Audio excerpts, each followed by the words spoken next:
Queria falar um pouco sobre, sim, essa data, mas queria começar com uma pergunta, né? O que celebramos nesta data?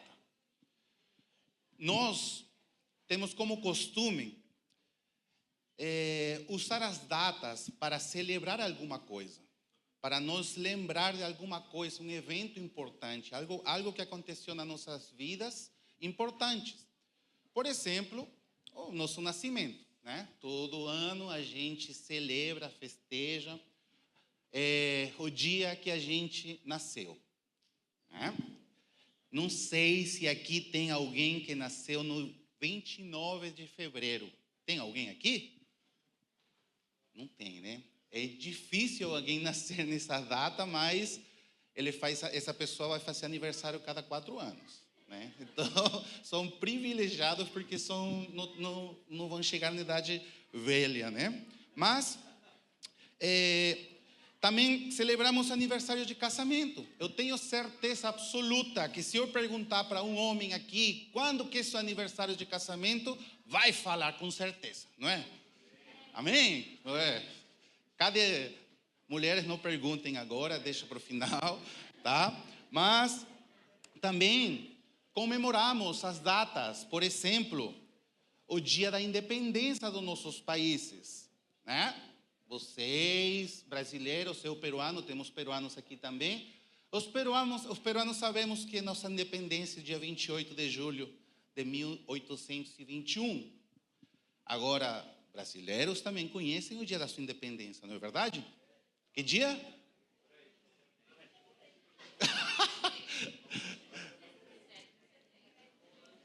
(7 de setembro, um ano depois da independência do Peru, né? A gente foi livre primeiro, amém?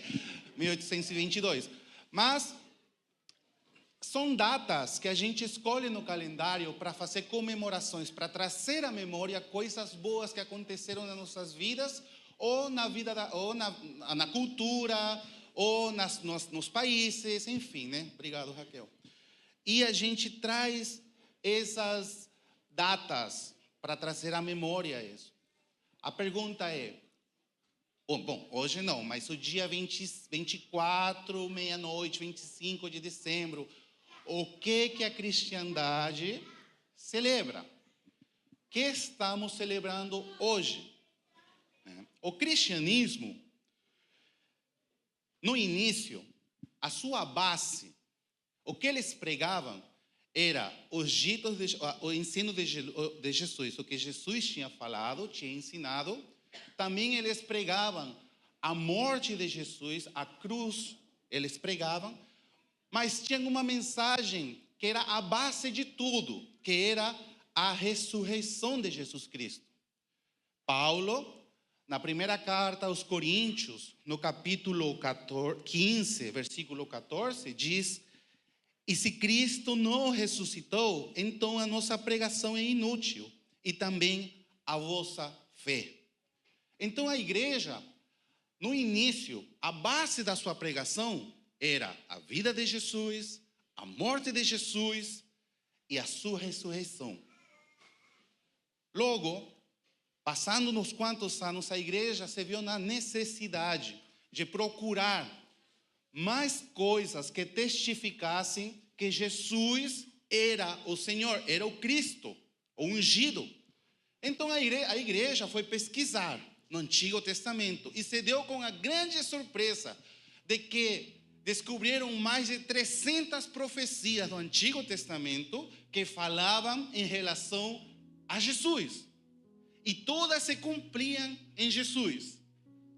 E eles se deram com uma grande, de todas aquelas que eles acharam e encontraram, eles se deram com uma muito, muito, muito importante, que é a qual vamos falar agora. Mas só 3 delas, porque tem muito mais, mas vamos dar menção a 3 delas. Esse acontecimento importante foi tão importante que a igreja decidiu, a falta de dados, né, a falta de informação específica, a igreja decidiu colocar e celebrar essa data no dia em que os pagãos, vamos falar assim, eles usavam essa data para celebrar o solstício, né? A nascida do sol. Quando o sol nascia, depois do inverno, né? Era o tempo em que o sol aparecia com mais força, a luz chegava ao mundo, a luz começava a iluminar as trevas, e os pagãos usavam essa data para celebrar que a luz estava chegando. A igreja interpretou: a gente não é pagão, a gente não vai adorar astros, a gente vai anunciar que a luz verdadeira veio a este mundo. Então escolheram essa data como referência, mas foi um descobrimento tão importante, foi um mistério revelado para a igreja tão importante, que a igreja decidiu colocar essa data, mesmo não tendo uma data exata. Mas a igreja falou: precisamos pegar essa data como referência.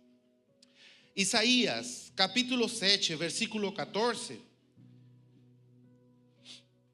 diz o seguinte: pois o Senhor mesmo vos dará um sinal. A virgem ficará grávida e dará à luz um filho, e ele se chamará Emanuel, que significa Deus conosco. Todo nome que finaliza com a palavra El, ou que tem a palavra El, E-L, a palavra E-L, essas palavras, né, significa Deus. E esse emana, né, Emanuel, emana, significa conosco. Emanuel. Todo nome. Tem alguma Elizabeth aqui? Tem algum Gabriel? Tem algum Ezequiel? Todos eles no seu nome mantêm essa palavra, que El significa Deus, né? Eles portam Deus no nome, né? Por exemplo, Tiago seria El Tiago, né? El Tiago. Enfim, mas todos aqueles que portavam Emanuel, Deus conosco. Segunda profecia, que eles foram e pesquisaram e acharam no livro de Isaías também. As três que vamos falar estão no livro de Isaías. Isaías capítulo 9, versículo 6. Diz assim: porque um menino nos nasceu, um filho nos foi concedido. O governo está sobre seus ombros, e o seu nome será Maravilhoso Conselheiro, Deus Forte, Pai Eterno, Príncipe da Paz. Presta atenção ao mistério da encarnação que essa passagem contém. Diz assim: um menino nos nasceu. Quem nasceu? Um menino. Mas o filho, diz aí, nos foi concedido. Porque Jesus, aí que vem o mistério da encarnação, não começou a sua vida com o nascimento, não começou sua vida gerado aqui na barriga da Maria, né? Não. Jesus é Deus, eterno. O filho foi concedido. O menino nasceu, mas o filho foi concedido. Isaías, e esse menino, grande surpresa, maravilhoso conselheiro, Deus forte, Pai eterno, Príncipe da paz. Isaías capítulo 11, versículo 1 e 2. Um ramo brotará do tronco de Jessé, e um renovo frutificará das suas raízes. O Espírito do Senhor repousará sobre ele, o Espírito de sabedoria e de entendimento, o Espírito de conselho e de fortaleza, o Espírito de conhecimento e de temor do Senhor. Jessé, quem foi Jessé? Um que fazia parte da tribo de Judá, pai de um famoso rei chamado Davi. Então, a profecia está falando que da raiz de Davi, da descendência de Davi, virá aquele onde o Espírito Santo repousará. No Antigo Testamento, o Espírito vinha sobre as pessoas, capacitando as pessoas para cumprir certas funções, né? As quais o Senhor queria que eles fizessem. Mas sempre fala, o Espírito veio sobre, o Espírito veio sobre tal pessoa, sobre tal profeta, sobre tal rei. Mas esta vez, esse menino descendente de Jessé, da família de Davi, nesse menino diz que o Espírito Santo repousará nele. Repousará nele. Então, temos falado simplesmente 3 profecias. E vamos agora para o Novo Testamento. E faço de novo a pergunta: que celebramos hoje, nessa data? Que celebramos nessa data? Lucas, no Novo Testamento, no seu livro, Lucas é responsável do Evangelho de Lucas e do Atos dos Apóstolos. E Lucas, ele fala no seu Evangelho no início, que ele se deu a tarefa, ele se dedicou a procurar as informações necessárias para colocar as coisas em ordem, como tal tivessem acontecido naquele momento. Então Lucas, ele se deu a tarefa de ir atrás, procurar informação. E ele é o único no seu Evangelho que coloca uma frase maravilhosa. Diz assim: Maria observava todas essas coisas que estavam acontecendo na sua vida e ela guardava todas essas coisas no seu coração. Ele é o único dos evangelistas que fala que Maria guardava todas as coisas no coração. Então, muitos estudiosos, muitos teólogos, eles vão e falam que Lucas pode ter, a fonte de Lucas foi Maria.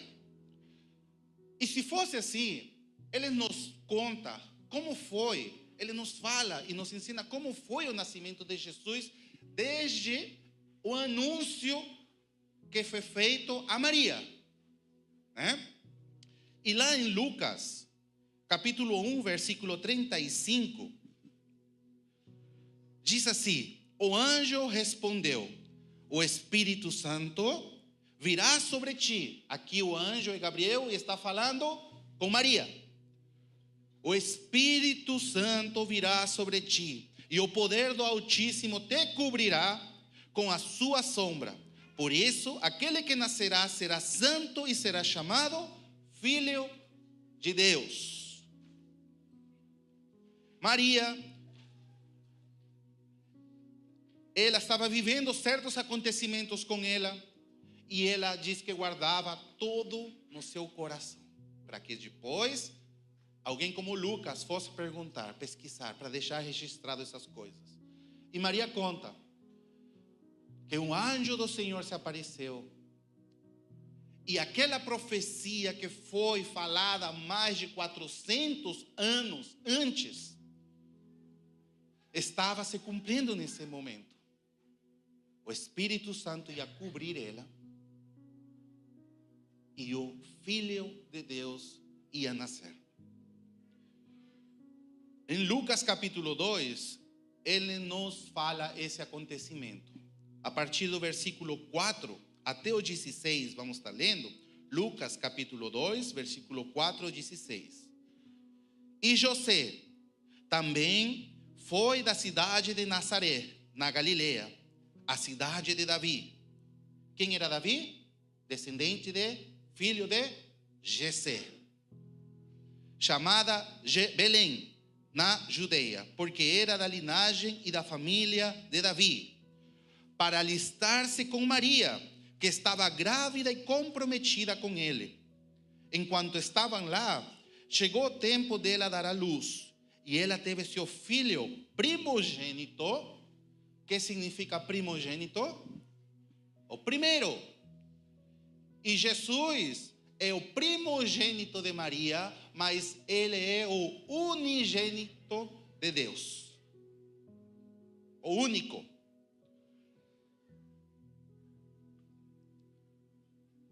Seu filho é o primogênito. Envolveu em panos e o colocou em uma manjedoura. O que é uma manjedoura? Aquele que está aí. Ai, tem um boneco aí? Meu Deus. O que é uma manjedoura? Você sabe falar o que é uma manjedoura?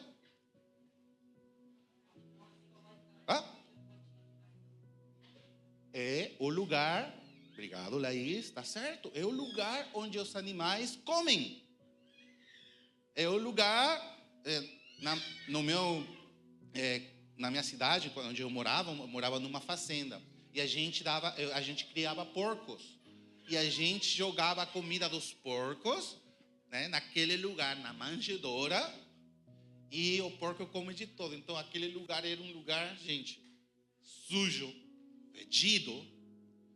E foi aí onde Maria colocou o Filho de Deus.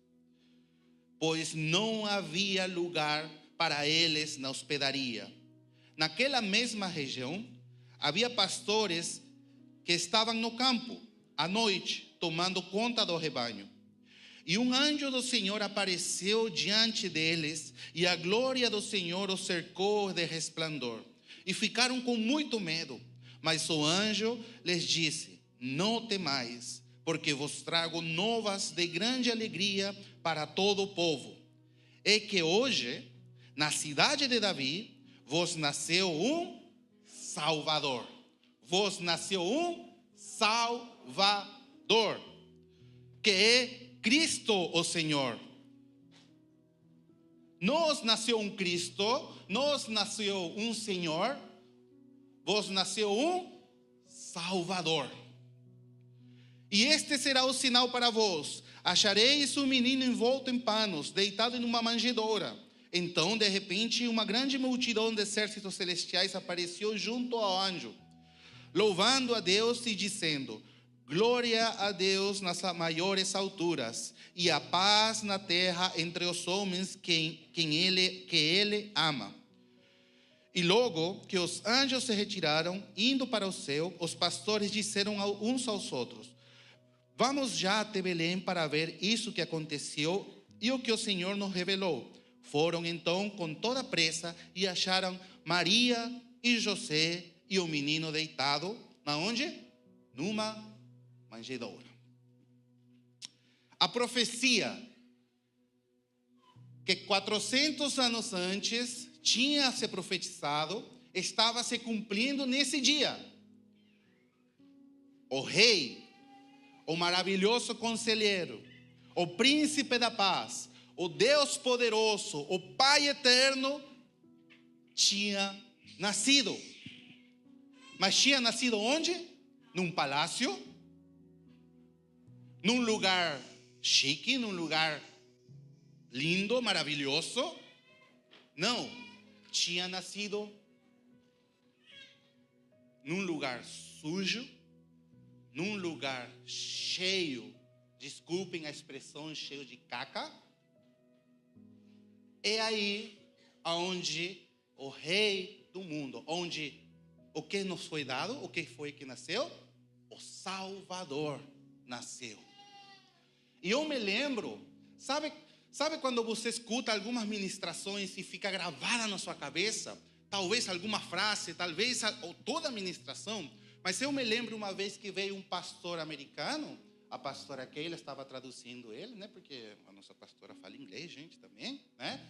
Então, ela estava traduzindo ele, o pastor Keylor, né? E ele ministrou sobre o Natal. E ele falou o seguinte: por que o menino, por que Deus, por que Jesus tinha que nascer num lugar sujo desse jeito, num lugar fedido desse jeito? E ele falou: é porque é onde o Salvador tem que nascer. E é onde o Salvador nasceu, no meu coração. lugar sujo, um lugar fedido, um lugar cheio, e desculpem a expressão de novo, cheio de caca. Foi aí onde o Salvador precisou nascer. E nos nasceu um Salvador. Nesta sexta-feira a gente estava conversando com o Eduardo e com o Tiago sobre presentes. E eu tinha comentado para eles que o presente que a gente recebe fala muito sobre nós.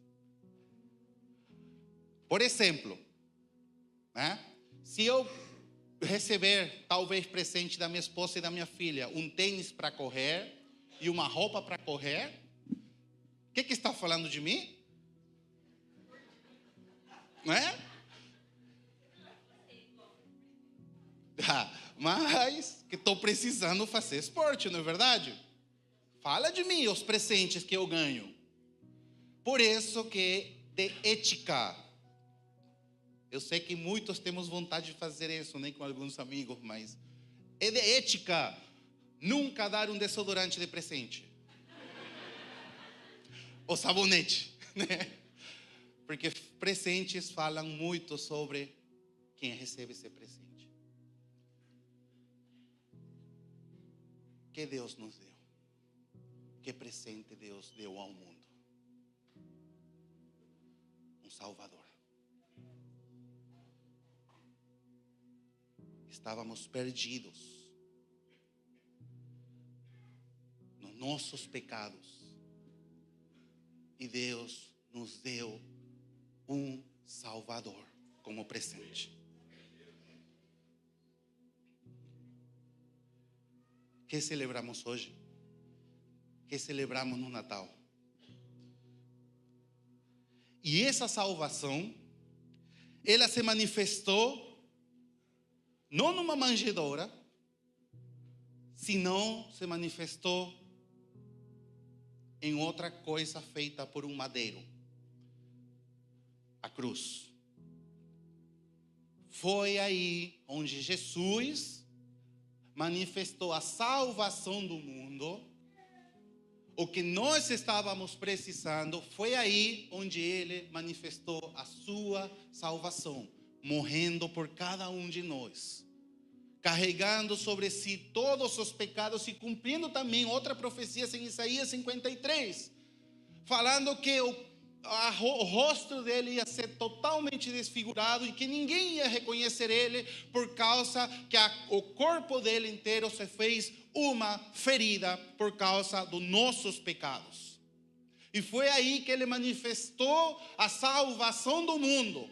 Mas não somente isso que aconteceu, senão também, João, no versículo 14, ele nos fala, no capítulo 14, versículo 15 ao 18, esse daqui é a ceia, a última ceia, antes de Jesus morrer naquela cruz. E Jesus faz uma coisa que ninguém esperava. Ele estava sendo o cumprimento da promessa, o cumprimento do pacto de Deus com seu povo no passado. Mas na última ceia, ele fala: hoje estou renovando e fazendo um novo pacto. E esse novo pacto é o seguinte: se me amardes, obedecereis os meus mandamentos. E eu rogarei ao Pai, e Ele vos dará outro Consolador, para que fique para sempre convosco o Espírito da verdade, o qual o mundo não pode receber, porque não o vê nem o conhece, mas vós os conheceis, pois Ele habita convosco e estará em vós. Não vos deixarei órfãos, voltarei para vós. Um novo pacto no sangue de Jesus Cristo. Ele não nos deixará órfãos. Ele voltará, e voltará como? Como o Espírito Santo, o conselheiro, o Paracletos, o outro Consolador. Para quê? Para estar, sim, conosco, mas não somente isso, agora Ele vai estar em nós. o novo pacto. E Jesus vai para a cruz, e Jesus morre naquela cruz, e Jesus dá sua vida por cada um de nós. Mas Ele ressuscita ao terceiro dia. E no dia de Pentecostes, 50 dias depois da ressurreição, da crucifixão de Cristo, essa promessa, esse novo pacto, se cumpre. A Bíblia diz que eles estavam unanimemente juntos. Eles estavam numa só sintonia. Eles estavam completamente unidos. E foi aí onde a igreja começou. Foi aí onde o Espírito Santo, Deus mesmo, Jesus mesmo, veio a fazer morada em cada um dos membros do corpo de Cristo, que é a sua igreja. De novo, a profecia se cumprindo. O que celebramos no Natal? O que celebramos no Natal? É algo muito mais profundo. É algo muito mais impactante. É algo muito mais forte nas nossas vidas. Mas como todas as datas, existe, né, um lado escuro das celebrações ou dessas datas que a gente escolhe para festejar ou celebrar coisas. Porque muitos celebramos, mas também muitos trazemos à memória, justamente nessas datas, acontecimentos do passado. Nós que somos imigrantes, quando vêm essas datas, lembramos dos nossos seres queridos. Muitos não estão aqui presentes ou não estão neste mundo.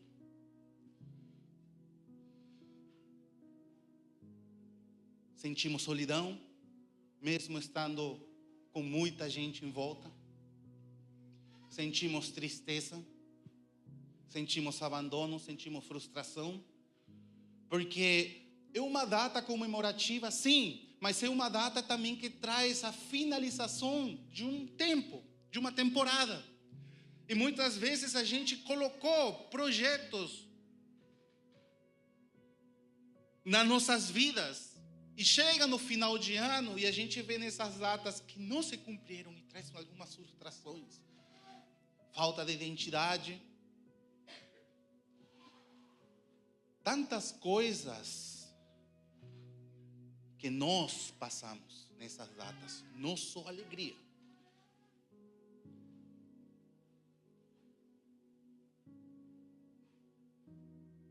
E eu te faço essa pergunta, para você, para mim, para nós, que sofrimos muitas vezes nessas datas. Depois de que temos falado do cumprimento das promessas, que celebramos no Natal? Que celebramos no Natal? Celebramos que Jesus nasceu e foi Salvador que nasceu. Celebramos a sua vida, as suas palavras, o seu ensino. Celebramos a sua morte por nós, para cumprir a salvação por cada um de nós. Celebramos a sua ressurreição. Celebramos o cumprimento da sua promessa. Ele estará conosco e em nós. Então, para você que talvez essas datas é uma data escura, ou para mim, que trazemos à memória certas coisas, eu falo para vocês. Nós não estamos sozinhos. Ele não nos deixou órfãos. Agora o Espírito Santo habita aqui. E eu posso desfrutar da sua alegria, da sua paz. Eu posso desfrutar da sua companhia na minha vida. Porque Ele não me deixou sozinho. Que celebramos no Natal? Já falamos. E quero finalizar. Eu perguntei que celebramos. Mas agora vou falar por que celebramos. Porque Ele nasceu, com certeza. Porque Ele morreu. Porque Ele ressuscitou. E essa pergunta, essa resposta é simples.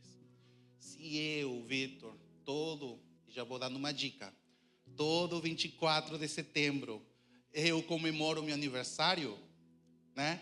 É porque eu estou vivo. Porque celebramos o aniversário de Jesus. Olha na sua volta.